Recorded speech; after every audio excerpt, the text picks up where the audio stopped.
Ito mga par, panoorin mo mga par.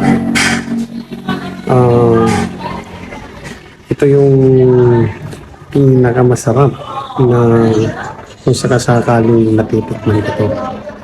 Sa tingin ko magugustuhan ito ng iba. Kasi dito sa atin sa Pinas, wala pang nakakagawa nito. First time ko lang din itong nakita. Kaya kung sakasakali, try nyo rin tikman.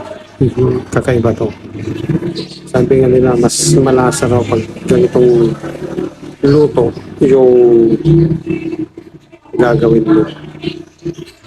At saka sagana daw ito sa vitamin C, B, at saka may halong minerals pa daw to. Kaya tiyak makakaiwas ka dito sa sakit ng utak. Kaya panoorin mo to mga pal. Let's go!